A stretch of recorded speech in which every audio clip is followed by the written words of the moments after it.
Hello my friends and welcome back. Thank you for being with me again today.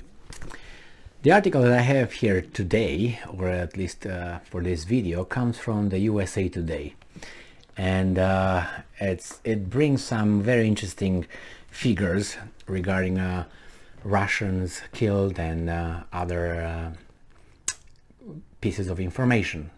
The title reads, this is from today, July 17th, 2022. 50,000 Russians killed or wounded, according to British military. So let's see the British military, what kind of information they provide. Russia has lost more than 30% of its land combat effectiveness in Ukraine, but military issues won't prompt regime change in the invading country, Britain's top military official said Sunday. So, Admiral Sir Tony Ratkin, Chief of Defense Staff, dismissed any suggestion that Russian President Vladimir Putin could be toppled or assassinated as wishful thinking. But Ukraine's spirited defense, aided by NATO weaponry, has set back Russian plans for swift victory, he said. And I'm quoting again. What that actually means is 50,000 Russian soldiers that have either died or been injured in this conflict. And quote, Ratkin told the BBC, and I'm quoting again, nearly 1,700 Russian tanks destroyed, nearly 4,000 armored fighting vehicles that belonged to Russia destroyed. Still, Putin's regime is viewed as stable, and the Russian president continues to easily quash opposition. Ratkin said, Russia's hierarchy is invested in Putin, he says, removing the motivation to challenge his authority. Now you see, Mr. Sir Admiral Ratkin, you mentioned 1,700 Russian tanks destroyed and nearly 4,000 armored fighting vehicles destroyed. What's the source? Oh, that's the Ukraine Armed Forces, correct? Is that what it is? Department? All right, that's where it comes. Do you think that's accurate? I have big doubts. Not only with what the Ukrainians are claiming, but guess what would be, do you think, the numbers the Russians would provide on the Ukrainians' losses? So I'm surprised that he's so naive, but probably it played into his interest and his agenda to portray it as, yeah, they're doing a good job, and he just quoted the Ukraine Armed Forces figures, which I strongly doubt, but I'm pretty sure he's not an idiot either. So, latest updates. More than 1,000 Ukrainian children have been killed or wounded in the war, Ukraine's prosecutor general said. The death toll, 353. Most victims among children are from the hotly contested Donetsk region. Well, what should we do about the 50,000 Russians killed or wounded? This is another figure that comes from Ukraine Armed Forces. Is it true? Is it not? I don't know, but it seems like these guys just got the bait and spit it out because it works just fine for him. Now the thing is here, he mentioned something about, which is true. He talks about the Ukraine's ability to fight and being sturdy, and Ukraine's spirited defense. Well, that's true. But the thing is going to be like this, Ukraine.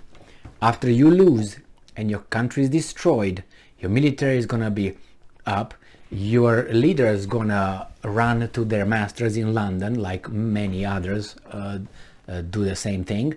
Your country is going to be up. What's going to happen to you? You're going to be zero. You're going to start from Stone Age. And what will do? Well, what will they do? Nothing. They just move on to the next one. And they're gonna have a very nice speeches.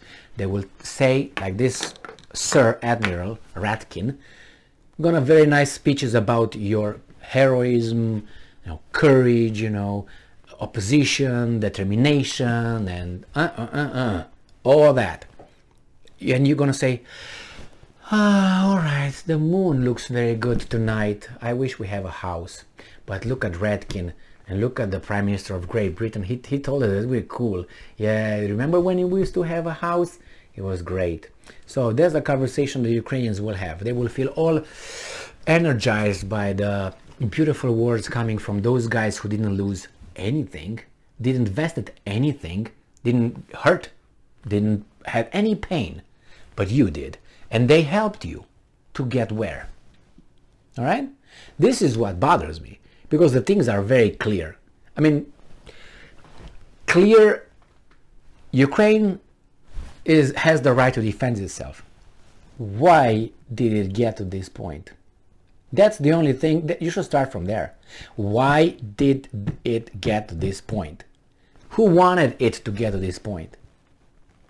Things were good with the Minsk protocol and accords. Things were good over there. All this could have been greatly avoided. They signed. It started with that coup d'etat, 2014. That's how it started, my fellow Ukrainians. When toppled a legitimate corrupt as this one and the previous one and the previous one and the previous one and the previous one and the future one and the future one and the future one that you will ever have. All governments are corrupt, more or less. Yours was more, because on the scale of on a global scale you were about 145 out of 193, now 95. You can consider the Donetsk and Luhansk republics as independent. So you were 145 or something, or 148, something like that.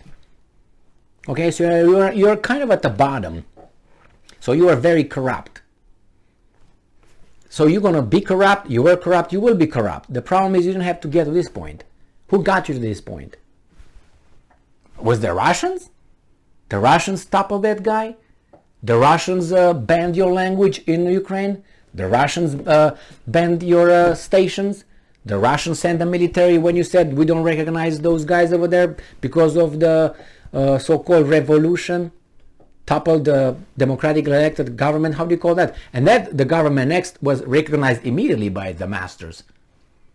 Imagine that, let's say tomorrow in Great Britain, there's going to be a revolution, and they topple the government. The Queen is sent to Elba or to St. Helen, like Napoleon, and all the British the royals are sent to Martinica or whoever, to India, to Jai Kansar and Modi, to stay over there with the elephants, let's say. And then, do you think the United States and the Europe will say, yeah, thank you, we recognize the new government? Do you think they will do that? Unless they are the ones who backed that thing to happen, that will not happen. They will not recognize it. So that tells you, should logically, and it's no doubt that the external factors and services helped overthrow the government in 2014. So that's where it started. Who backed those up? Who pushed them? And then it was the Minsk agreements. Who guaranteed that you're going to implement them? France? Germany? Why not Great Britain? Why not the United States of America? Because they didn't want it. So what they do? They just said, no. You didn't implement anything. Moreover, you said more arms, more this, more NATO talk, more this talk. What were the Russians supposed to do? Just let it go? So you see who got you in there? So now you watch the moon without a house. But you're going to listen to those beautiful words coming from whomever is going to be the president of the United States, the Great Britain, Germany, and you're going to applaud your determination to screw your fucking life and your nation. Good luck. Congratulations, Professor Higgins. There you go. I'm very angry because it's right here, right there, and they still, this guy talks. What's going to happen when Ukraine, let's say, disappears? What's going to happen with Mr. Redkin, Sir Admiral? Nothing. Nothing will happen. He's just going to put another medal saying that he helped Ukraine. That's what he's going to do. And you're all dead. And the Russians too, in the process. Thank you very much for being with me again today. Stay strong. Stay smart. Look for the truth and be just.